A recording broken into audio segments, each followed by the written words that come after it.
Hey everybody, Daddy-O TV here, and I'm very excited to be doing my very first film review session of Tetris 99. Great Tsunami, who is a fellow Twitch streamer, a really good Tetris 99 player, reached out to me asking me for some advice. So let's go ahead and get started.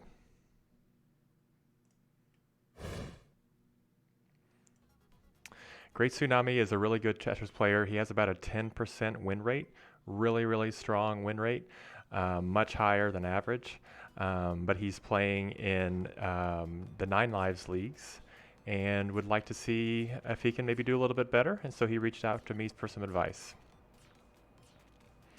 Looks like he's doing an opener here. T-spin double there, nice. And then another T-spin double, very nice. One thing I noticed, let me go back real quick, is right before this T-spin.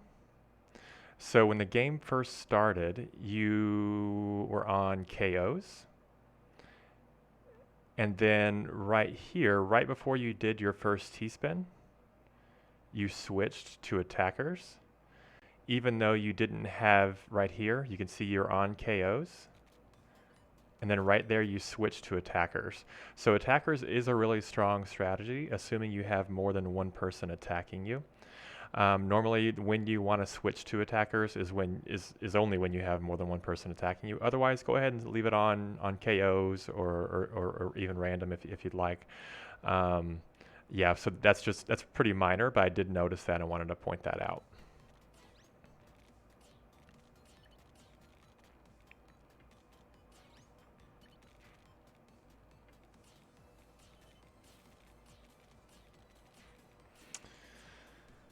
Pretty good speed.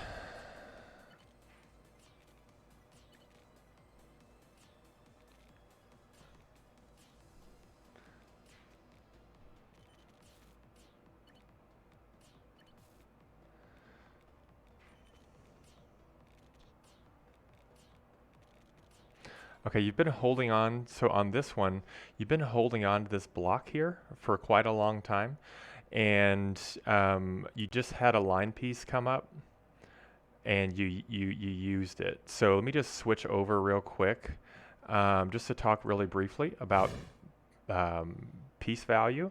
So lines, these straight line pieces are the best lines, are the best pieces to hold because they can get you out of trouble while also doing decent amount of damage. You can always play a line piece. There's never not a place to play a line piece. So you always want to hold that if you can.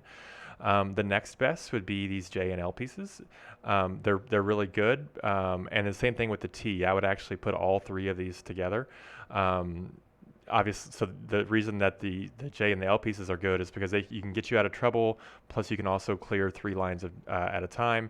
And then the T piece is really flexible. You can use it in a lot of different ways, and of course you can do T-spins with it. These pieces are really bad. The S, the Z, and the block pieces, the O block, this is usually what gets players into trouble when they get a lot of these pieces in a row. So anytime you're holding one of these pieces, it should be in the back of your mind, I need to get rid of this piece because it's not going to help me. It's only going to hurt me, most likely. So anytime you see you have that in your hold queue and you see a better piece come along and you have an opportunity to get rid of those bad pieces, go ahead and take that opportunity when you can. So let's go ahead and get back to the film review.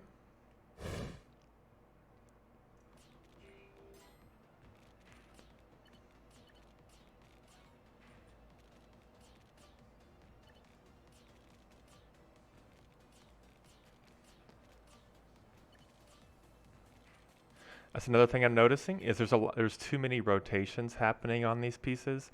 So right here, you can see it on this orange. We got a 1, 2, 3 happening.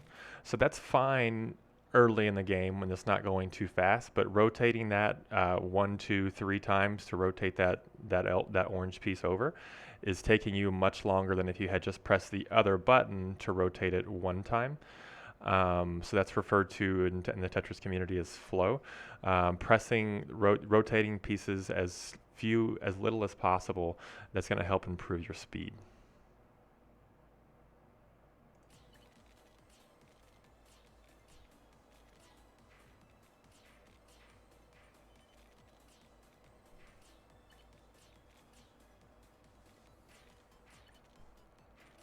Nice T-spin.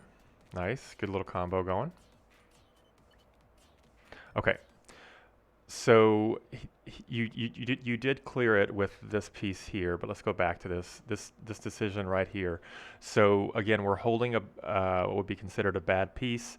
You got a bad piece in hold, and you have two bad pieces coming up. And then the way that you've decided to place these ends up creating three wells. You never want to have more than one well. Of course, you do have the line piece here to fill one of those wells, but now what you end up with is two wells with no line piece in sight. There's no line piece in hold, and you also don't have any line pieces coming up. So if you had a big influx of garbage here, you'd be in serious trouble. Luckily, again, this is early in the game, so you're okay, but that's just something to keep in mind as you're building. You want to have no more than one well, and what I mean by well is anything that you can only fill with a straight line piece. So really, it's anything more than 2 blocks high. So this is 4 blocks high, this is 4 blocks high.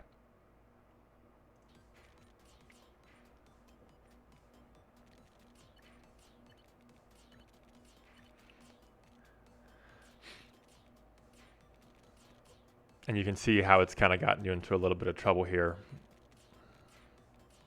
with not a great way out. And now here you are, you're out of it, which is good.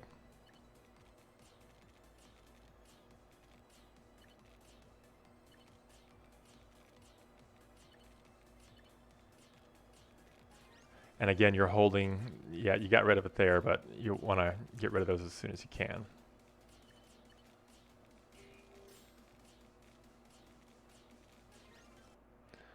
Let's see here. If there's something better we could have, that's probably okay.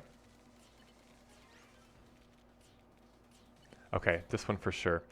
So just a second ago, when I paused it just for a second to see if that was going to be okay, right here, the placement of this O block, I'm sorry, not the O, this piece here, once you place this like here, this is creating a dependency that can only be filled with another orange piece. Of course, you could put a line piece there, but you probably wouldn't want to. So either a line piece or the orange piece here. So when you do that, alarms should kind of be, it should be in the back of your mind, not necessarily alarms, but it should be in the back of your mind of, uh-oh, I've created a dependency. I need to erase that dependency as soon as I can. So the next orange piece that you get should erase that dependency. And as we'll see,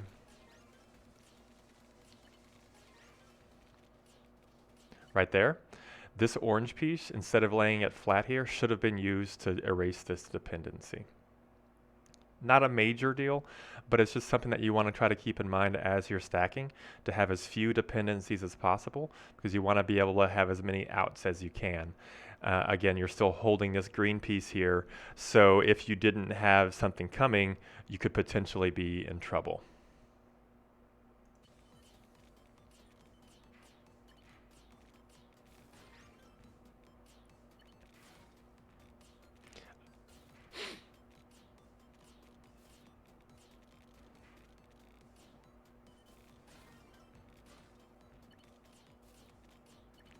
Don't be afraid to lay line pieces flat.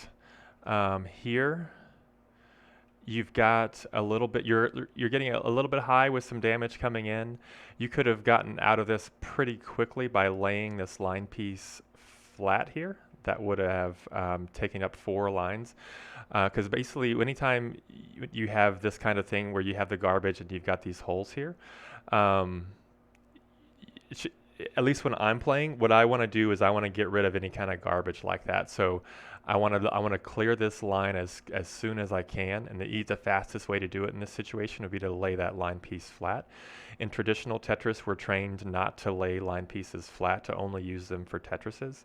But in modern Tetris, Tetrises aren't nearly as valuable as they used to be. So don't be afraid to lay those line pieces flat.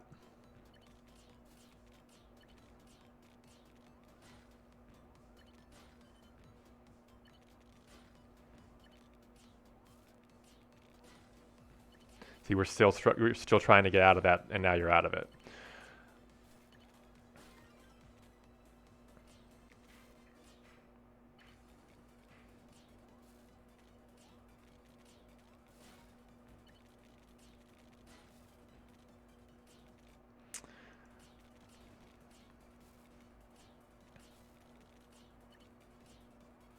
Nice T-spin setup there.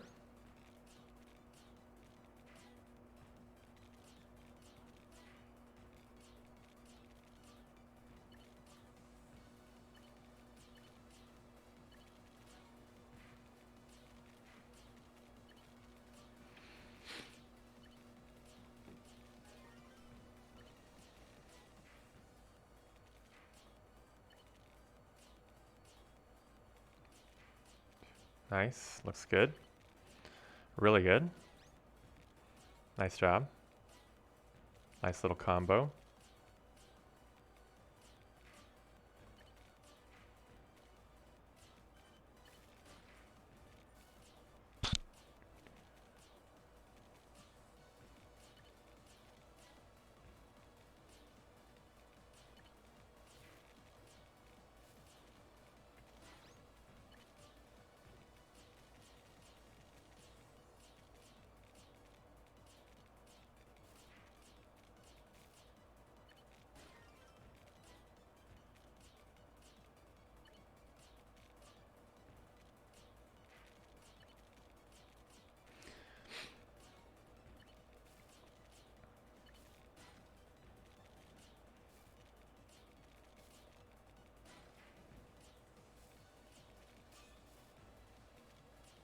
Okay, right there.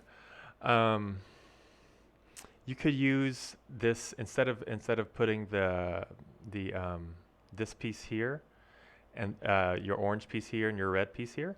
So what you've kind of done is stacked up on top of your well here to make it harder to get out of it. What you could do instead is get rid of this red piece by placing it right here. That would give you your T-spin opportunity. And then you could put this orange block here. That would make this really achievable to get out of, because then what essentially would happen is your orange block would be here, your red block would be here. You'd have this T piece coming, you'd do your T-spin, you'd play your blue piece here, and you would have got a T-spin plus how to open well. I did not recreate this one in PowerPoint, but I did do that in just a minute whenever the trouble gets a bit more serious. But this is kind of where the trouble starts, because that well is still covered and it's about to get tough.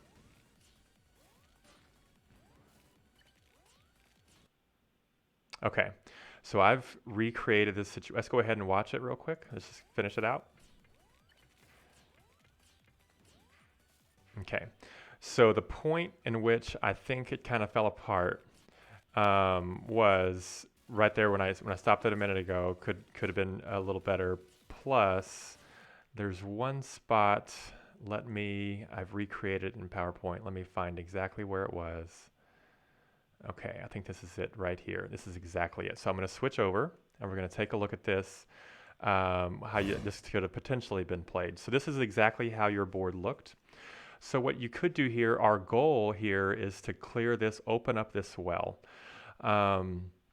So we talked a minute ago about this dependency. Earlier when we talked about it, it was on this side, but it's the same thing. This right here is a dependency. So when you were playing, you dropped this piece here, not clearing the dependency, and then you kind of struggle with what to do next. So instead, what you could do is place that blue piece here. That's going to erase this dependency. Then we can come in and place the orange block here, which is then going to open up that well for us, just like that. And now that that well is opened up, we have a lot more options. So we still have, we've got 2 green pieces coming, which aren't great. We really have a lot of bad pieces. So we've got a single wide well with nothing to put in it. So we're gonna have to be pretty thoughtful about it. And of course the pieces are going fast, and it's it's a lot easier for me to sit here, or for anybody to sit here after the fact and look at this and say, well, you could have done it this way. It's always easier to do that, but in doing that, it kind of helps you for the future and just helps you kind of think through it. So I find having it in PowerPoint like this is really helpful because I can spend a lot of time looking at it, thinking about how different ways you could do it without the threat of, of dying. So whenever I run into situations like that of where I've made a decision that probably resulted in me dying, I like to go back and recreate it to see, what I could have done differently. So please don't take this as any kind of in a bad way or anything. This is just, it's easy to do after the fact. But so let's go ahead and keep going. We've got this well opened up. So now what we can do is place this green piece here. Then we can place our block here. And now we have a T piece and a green piece and a red piece coming. So still no lines coming. So these are all of your actual pieces. I went through and actually watched the rest of the game and recreated the pieces as they came in. And then so our next piece here, we can do the green block here. And that's as far as I went because at this point, the game was over. But let's just go ahead and play it out. We don't know what exactly the future would have been. But what we can do is we can see that there's actually a T-spin opportunity here. So if we take this, rotate it, place it here, now we have a T-spin opportunity. Of course, we haven't quite completed it yet, so we need to go ahead and complete this. So what we're going to do is we're just going to place this here. This could probably be done a little bit differently. Since we know we have a T piece coming, we could have saved this or whatever. And now but this works as well. Now this is coming, we can place this here to complete our T-spin double opportunity. And then now these would all be up. We don't know what's coming in the future, but you would certainly think after all those bad pieces, we likely have some lines and stuff coming up. So let's just go ahead and complete this T-spin. We would drop this in right here. And then we would spin that, which would then clear these two lines, and then we can go to town and start to really knock this down with combos with these. Actually let's go ahead and do it because it's kind of fun to do. We'll duplicate this real quick, and let's do this. All right, so now we've cleared these two lines. Oops.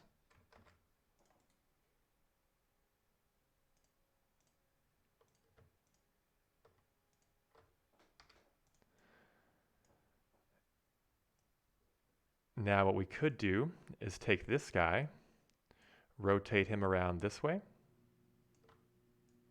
That's going to clear one line. And then we could either use, so that would clear this one line here, and then all we need to clear this line is just one. So we could either do that with our blue piece or our T piece here. It really doesn't matter how you wanted to kind of keep that combo going. But that's it. So once again, good job. I think you finished at around 20th or so, not bad. But if you go back and look at these pieces, it's not surprising that you topped out when you did, because I mean, look how you've got these two T pieces here, which are pretty good, but you can't really dig out of serious trouble with these, or you can, but it's not as easy. Basically, you've just got, as Mewtwo would say, you got Christmas tree to death, meaning a bunch of Z and L pieces and a bunch of blocks. It's just like, ugh, it's no wonder. It's a very, very tough situation to be, especially when you have all this incoming garbage and a lot of of attackers on you. So great job. If anybody else is watching this, be sure you go give Great Tsunami a follow. I'm very excited to watch him continue to get better. He plays in the 9 Lives League, and it's going to be awesome to see him continue to play and continue to get better. So we'll go ahead and wrap it up there. Great Tsunami, hopefully you found this helpful. And if anyone else finds this helpful, be sure to let me know. I'd be happy to help anyone else. Don't think that I think I'm better than anybody. I've had this done for me as well. It's really helpful to have other people review your game film. So have a great day, everybody, and we'll talk to you later.